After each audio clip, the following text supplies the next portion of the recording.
So if we scan through the manubrium anteriorly where it meets up with the clavicles, we can see evidence of the right and left brachiocephalic veins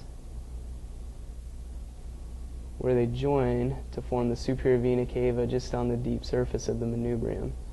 Additionally, if we continue to make that slice more posteriorly, we can see the branches off of the arch of the aorta continuing up into the neck and upper limbs. On the right side, we can see evidence of the brachiocephalic trunk splitting to the right common carotid and right subclavian arteries, while on the left side, the left common carotid and left subclavian vessels will come directly off of the arch of the aorta. We can see that the left subclavian artery will pass between the clavicle and the first rib, and at the lateral edge of the first rib is where this will change names to the axillary artery. Within the axilla, we can follow the axillary artery as it turns into the brachial artery near the inferior border of teres major. Can follow it down towards the cubital fossa where the brachial artery will split into the radial and ulnar arteries.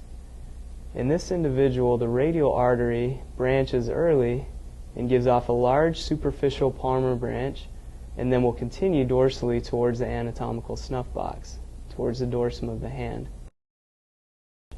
So here we see evidence of the veins draining from this region towards the cephalic vein on the lateral aspect of the hand. This scan allows us to look at some of the compartments of musculature within this region of the upper limb. We can see evidence of the thenar eminence as well as the hypothenar eminence, the tendons crossing into the hand from the anterior forearm, or the flexor compartment, which muscle group arises predominantly from the medial epicondyle of the humerus, whereas the extensors or posterior compartment muscles will arise from the lateral epicondyle towards the dorsum of the hand.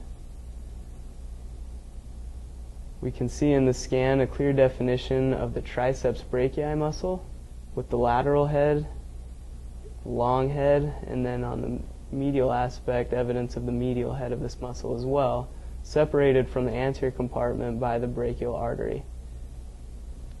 The long head of the triceps will continue posteriorly, where it will merge deep to the teres major and teres minor muscles within the axilla.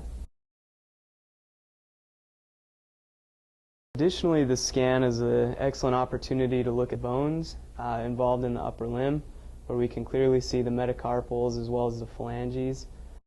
We can see clearly the carpal bones and how the dominant bone-to-bone connection here at the wrist is between the radius with the carpal bones, predominantly the scaphoid and the lunate, while the ulna is separated from the carpal bones by an articular disc. If we compare this to the elbow, we see the connections between both the ulna and the radius and the humerus, and the distinct difference between these two connections. Between the radial head and the capitulum of the humerus, this will allow us to both supinate and pronate the forearm at this interaction, whereas the humeral ulnar joint predominantly allows flexion at the elbow. At the glenohumeral joint, or the shoulder joint, we can see the head of the humerus articulating with the glenoid fossa of the scapula, protected superiorly by the acromion of the scapula. You can see the acromioclavicular joint, or the AC joint, clearly delineated, as well as the sternoclavicular joint more anteriorly as the clavicle arches towards the anterior aspect of the thorax.